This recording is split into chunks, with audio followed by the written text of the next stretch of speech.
Hello मेरे प्यारे से और सैनियों, कैसे हैं? आशा करते हैं आप सभी अच्छे होंगे, मस्त होंगे, तंदुरुस्त होंगे और अच्छे से स्टडी कर रहे होंगे।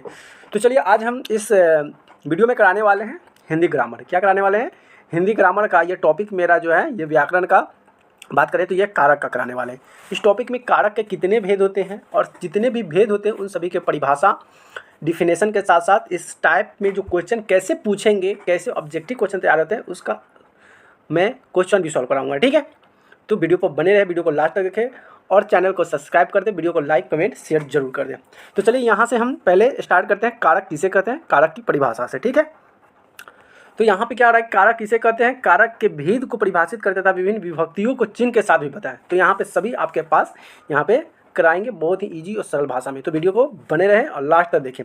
तो सबसे पहले संज्ञा और सर्वनाम के जिस रूप के द्वारा किसी का संबंध वाक्य के दूसरे शब्दों में के साथ जाना जाता है उसे ही कारक कहते हैं। क्या कहा? संज्ञा हो या सर्वनाम हो, ये किसी के द्वारा भी कोई संबंध स्थापित करता है, किसी वाक्य में दूसरे शब्द के साथ जोड़ दिया जाता है तो उसी को हम कारक कहते हैं। अब कैसे?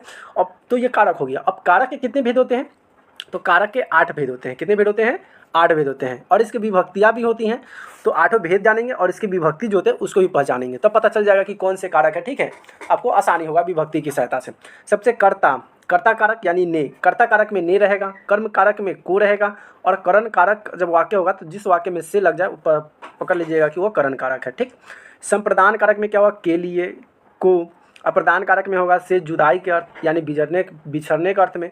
संबंध कारक मतलब का, के, की जब लगा हो तो ये संबंध एक दूसरे का संबंध व्यक्त करेगा। अधिकरण कारक में क्या होता है कि मैं, पर, ये जब होगा तो अधिकरण कारक होगा। संबोधन कारक में हे, अरे, हो, आ, हे राम, अरे राम, ओह, छी, ये सब वर्ड आएगा तो ये संबोधन होता है। ठीक, तो ये आपको पता चल गया। ये जो इधर जो दिखाई दे रहा है ये क्या है? विभक्ति है। क्या है?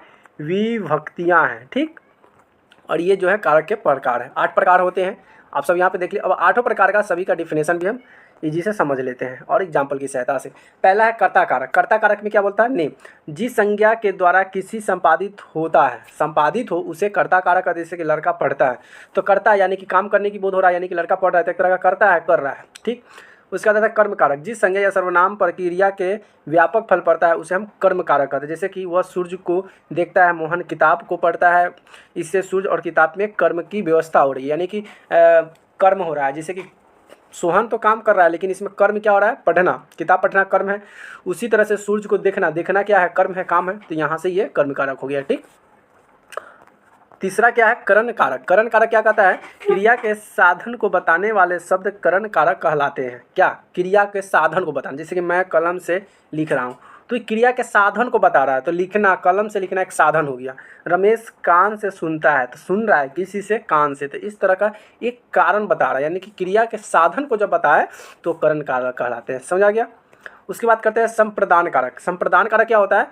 तो जिनके लिए कुछ क्रिया की जाए, उसको कुछ दिया जाए, वापस लेने की भावना नहीं रहे, उसे संप्रदान कारक कहते हैं। जैसे रमेश गरीब को वस्त्र देता है, राम मोहन के लिए किताब लाता है। ऊपर वाले वाक्य में गरीब और मोहन के लिए संप्रदान कारक में है। जैसे कि यहाँ पे कोई चीज़ दे रहा है तो गरीब और मोहन में संप्रदान कारक है। इसमें गरीब को वस्त्र देना, तो ये संप्रदान क्या है?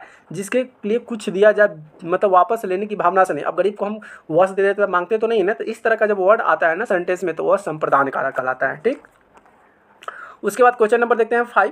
क्वेश्चन नंबर 5 क्या है? यानी कि संप्रदान 5वां प्रकार अपादान कारक। जिस क्रिया का या सर्वनाम की हटे या ना निकले अलग उसे संप्रदान कारक कहते हैं। जैसे पेड़ से पत्ते गिरते हैं, लड़के स्कूल से घर जाते हैं।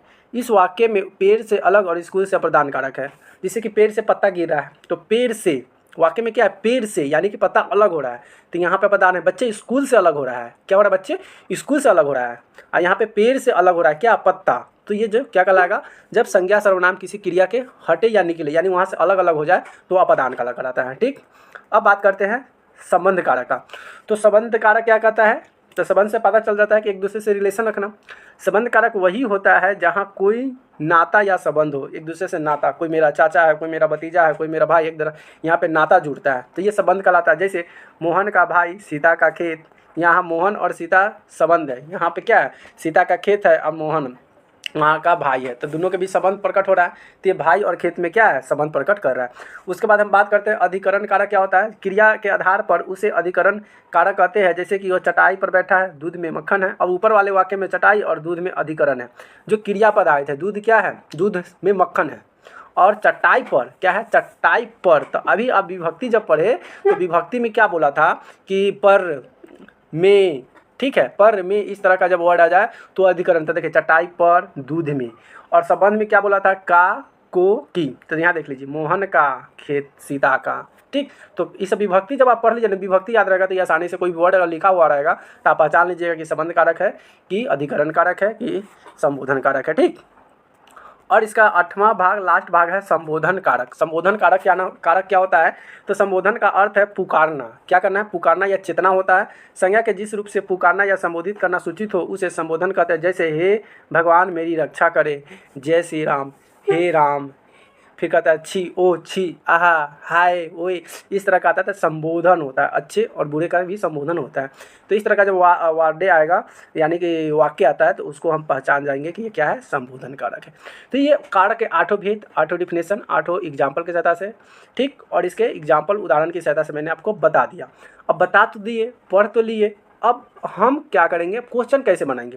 अगर क्वेश्चन एग्जाम में आएगा तो क्वेश्चन को कैसे पता करेंगे, कारक है, ये संपादन कारक है, अधिकरण कारक है, संबोधन कारक है, अधिकरण कारक है, कैसे पता चलेंगे। तो उसको भी मैंने सोल्यूशन निकाल लिया हूँ, इसको भी आप इसी वीडियो में कर लीजिए। अब यहाँ से जैसे कि यहाँ पे हमें क्वेश्चन है कि संज्ञा सर्वनाम के जिस रूप से संबंध वाक्य के अन्य शब्दों से जाना जाता है उसे कहते हैं। उसे कौन सा कारक कहते हैं, तो उसे हम कहते हैं कारक कहते हैं। उसे हम कारक कहते हैं, सीधे तक कारक आंसर हो जाएगा। कारक के कितने भेद होते हैं, 8 भेद होते हैं। नॉर्मल सा क्वेश्चन है जो आपको चुटकियों में आ जाएगा, ठीक। अब यहाँ से देखिए, कर्ता का अर्थ होता है, कर्ता का अर्थ होता है करने वाला, 3 नंबर है, यानी कि तीसरा इधर राइट आंसर हो जाएगा। चौथा क्वेश्चन क्या कहता है कि सत्य या सर्वनाम के जिस रूप से क्रिया करने का पता चलता है कारक कहते हैं, क्या कहलाता है, तो वह कर्ता कहलाता है। अगला है गुरुजी ने बच्चे को सिखाया, इस वाक्य में किस कारण का प्रयोग किया। देखिए एग्जाम में से ही पूछेगा, गुरुजी ने बच्चे को, तो देखिए को का मतलब यहाँ पे क्या हो रहा है, बच्चे को, तो यहाँ पे कर्ता हो रहा है। बच्चे को सिखाया, तो सिखाने की बात हो रहा है। अब यहाँ देखिए ने भी लगा हुआ है, को भी लगा हुआ है, लेकिन गुरुजी ने बच्चे को सिखाया, तो यहाँ पे सिखाना एक तरह का क्या हो रहा है, कर्ता है, काम किया जा रहा है, यानी कि कर्ता कारक हो जाएगा, यानी कि तीसरा इधर राइट आंसर हो जाएगा। अगला है क्वेश्चन नंबर 6 कि ने उपसर्ग का प्रयोग भूतकाल में डैश क्रियाओं के साथ किया जाता है, तो ये सकर्मक क्रिया के लिए किया जाता है, यानी कि 2 इधर राइट आंसर हो जाएगा। अगला हम देखते हैं क्वेश्चन नंबर 7। क्वेश्चन नंबर 7 क्या है कि वाक्य में जिस संख्या या सर्वनाम की शब्द का क्रिया का फल पड़ता है वह डैश कारक कहलाता है, तो वह कर्म कारक कहलाता है, ठीक है। अगला है कि कर्म कारक के उदाहरण पहचाने। कर्म कारक इसमें से कौन सा है जो कर्म कारक है, तो देखिए पापा पर लेकर आ गए, तो ये कर्म नहीं हो रहा है। रेशांश ने धूल चटा, ये भी कर्म होता है। लेकिन यहाँ पे देख लीजिए, चाची ने मामी को सब्जी दी, यानी कि देने की काम हो रहा है, यानी कि कर्म हो रहा है, यानी कि ये राइट आंसर हो जाएगा।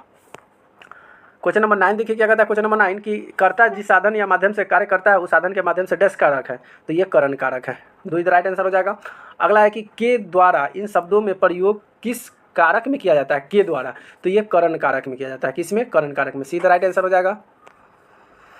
क्वेश्चन नंबर 11 देखिए क्या कहता है कि का, रा, री इन वाक्य चिन्ह को उपयोग किए जाने वाले कारक में किया जाता है, किसमें, तो ये जहाँ पे संबंध होता है, अभी हम बताए हैं, जैसे कि सीता का भाई, मोहन का दोस्त, अगर इस तरह का होता है तो इसे संबंध कारक कहते हैं, यानी कि 4 इधर राइट आंसर हो जाएगा। क्वेश्चन नंबर 12 देखिए। क्वेश्चन नंबर 12 है कि माधव ने गोपाल से कहा इन वाक्य में कारक का प्रयोग किया गया है, इसमें कौन सा कारक का प्रयोग किया जाता है, देखिए माधव ने गोपाल से, तो बात करें तो ये करण कारक है, क्या है, करण कारक, तो तीसरा इधर राइट आंसर हो जाएगा। क्वेश्चन नंबर 13 देखिए क्या कहता है। क्वेश्चन नंबर 13 है कि रीमा का पेन मेरे पास है, इस वाक्य में किस कारण का प्रयोग हुआ है, तो रीमा का पेन मेरे पास में है, यानी कि संबंध है, रीमा का पेन जो है मेरे पास, यानी एक दूसरे के प्रति संबंध बता रहा है, यानी कि ये संबंधवाचक कारक हो जाएगा। अगला बात करते हैं कि संज्ञा अथवा सर्वनाम क्या है। संज्ञा अथवा सर्वनाम जिस रूप से संबंध में वाक्यों के दूसरे संज्ञा के प्रकट करते हैं उस रूप को डैश कारक कहते हैं। तो जब संज्ञा हो अथवा सर्वनाम हो, अब एक दूसरे के संबंध जब पता करेगा तो ये संबंधी वाचक हो जाएगा, यानी कि संबंध कारक हो जाएगा, ठीक है। अगला बात करते हैं 15।